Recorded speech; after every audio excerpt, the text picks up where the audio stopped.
दीनापुर नाम का खूबसूरत गांव एक छोटी सी नदी के किनारे था। वहां शोभित नाम का एक लड़का अपनी मां सरस्वती के साथ रहता था। जब वह छोटा था तभी उसके पिता की मृत्यु हो गई थी। आजा बेटा, नाश्ता कर ले और फिर स्कूल जा। देर हो रही है, मुझे भी कुछ करना है। ऐसे नहीं माँ, मैं ऐसे नहीं खाऊंगा। मुझे ये रूखी रोटी अच्छी नहीं लगती। मैं तो दूध के साथ खाऊंगा। मुझे दूध भी चाहिए। बेटा, वह हमारे यहाँ नहीं है। अच्छा रुक, अभी पड़ोस में बंसी के यहाँ जाकर देखती हूँ, उसके यहाँ दूध होता है।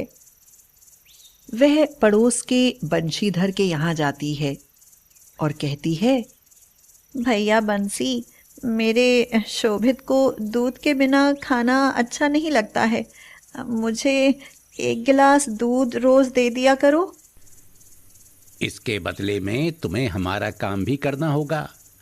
मुन्ने की माँ बीमार रहती है और हम बर्तन धोने के लिए एक बाई की तलाश कर रहे हैं। तो ऐसा करो, तुम दोपहर को मेरे बर्तन धो दिया करना और उसके बदले में मैं तुम्हें दूध और कुछ रुपए भी दूंगा। ठीक है भैया। इसी तरह गांव में सबका एक दूसरे से कनेक्शन जुड़ा होता है। नगद रुपयों की बजाय सामान और काम करके भी काम चलाया जा सकता है। सरस्वती दिन भर मजदूरी करती और जब मजदूरी नहीं मिलती तो गांव में ही जिस किसी का काम मिलता तो कर लेती। शोभित को वह अच्छे अच्छे कपड़े पहनाती, अच्छा खाना खिलाती और स्कूल में पढ़ाती थी। तुम कितनी कमजोर हो गई हो माँ। जब मैं बड़ा हो जाऊंगा तब मैं तुम्हें कुछ भी काम नहीं करने दूंगा। मेरा राजा बेटा नौकरी करके रुपए लाएगा और मैं रानी की तरह बैठकर राज करूंगी। अच्छा माँ, मुझे एक अच्छी सी कहानी सुनाओ। फिर वह उसको अच्छी अच्छी कहानियां सुनाती थी। शोभित आराम से सो जाता था। किसी किसी दिन ऐसा होता कि खाने के लिए कुछ भी नहीं होता तो सरस्वती खाना नहीं खाती और बस शोभित को ही खिला देती।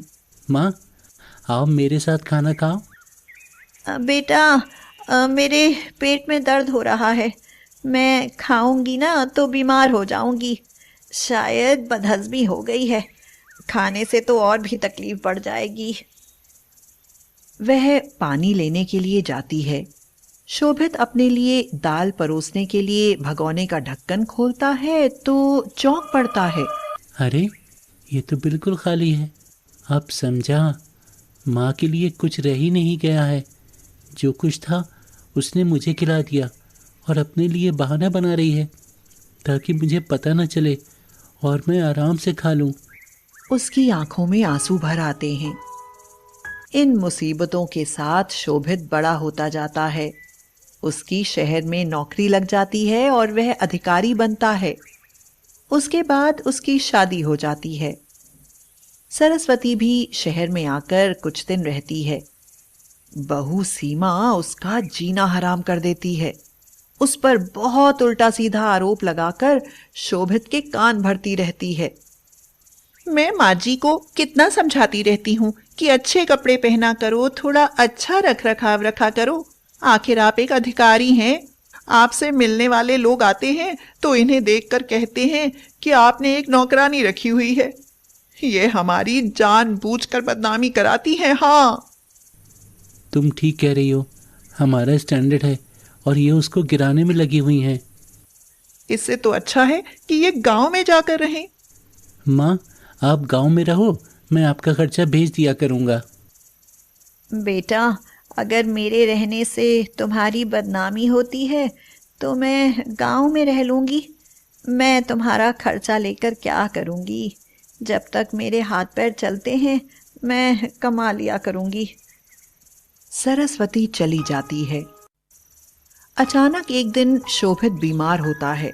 वह अपना चेकअप कराता है तो उसके पैरों के नीचे से जमीन खिसक जाती है। सीमा, मेरे दोनों गुर्दे खराब हैं। अब मेरी जिंदगी का अंत समय आ गया है। डॉक्टर ने कहा है अगर तुरंत गुर्दा नहीं बदला गया तो मेरी मौत भी हो सकती है।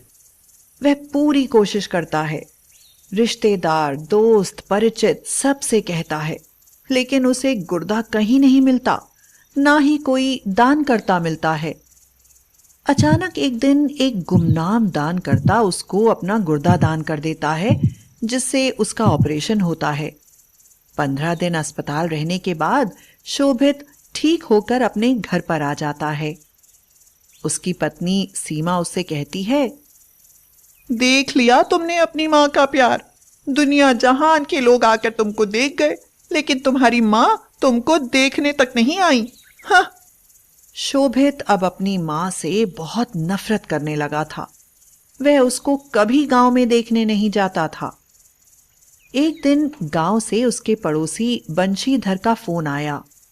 हेलो शोभित, तुम्हारे घर से बदबू आ रही है, मकान बंद है, यहाँ आकर देखो।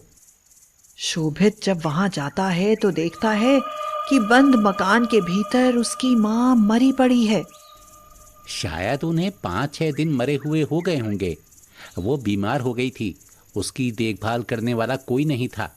वो स्वाभिमानी थी, वो किसी का एहसान नहीं लेना चाहती थी, क्योंकि उसके गांव के कुछ लोगों ने कहा था कि तुम इधर उधर मारी मारी फिरती हो, तुम्हारा जवान बेटा तुम्हारी मदद नहीं करता, जरूर तुम्ही में कोई कमी होगी।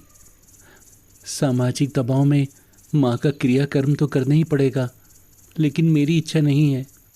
माँ का दाह संस्कार करके शोभित घर आता है तो पड़ोस के सभी लोग जमा होते हैं और वे शोभित को धिक्कारने लगते हैं। शोभित, हम तुम्हें ऐसा नहीं समझते थे।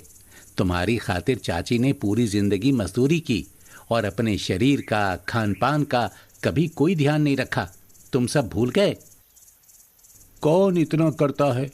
तुम्हारी पत्नी ने उन्हें शहर से लड़ झगड़ कर भगा दिया, और कोई माँ होती तो तुमको देखने तक नहीं जाती, लेकिन उन्होंने तो अपना गुर्दा तक तुम्हें दे दिया।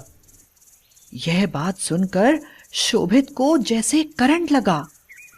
क्या मुझको गुर्दा देने वाली मेरी माँ थी? तभी तो वो तुमको देखने नहीं जा सकी। उसने डॉक्टर से कह दिया था कि शोभित को मत बताना कि गुर्दा मैं दे रही हूँ, नहीं तो शायद वो बेचारा मेरी कमज़ोर हालत को देखते हुए गुर्दा नहीं लेगा। लेकिन मैं चाहती हूँ कि मेरा बेटा ठीक ठाक रहे। मेरा क्या है, मैं तो मरने को ही बैठी हूँ। शोभित की आंखों से आंसू बहने लगे। अब वह बहुत पछता रहा था। हे भगवान, ये मैंने कैसा अनर्थ किया। जिस माँ ने अपना सुख नहीं देखा और मेरे लिए अपनी जिंदगी कुर्बान कर दी, उस माँ को मैं अंतिम समय में अपने पास भी नहीं रख सका। उसे याद आया जब वह बचपन में अपनी माँ से कहता था कि जब वह बड़ा हो जाएगा तो उसे कमा कर खिलाएगा, तो माँ कहती थी कि उसकी नौकरी लग जाएगी तो वो रानी बनकर राज करेगी।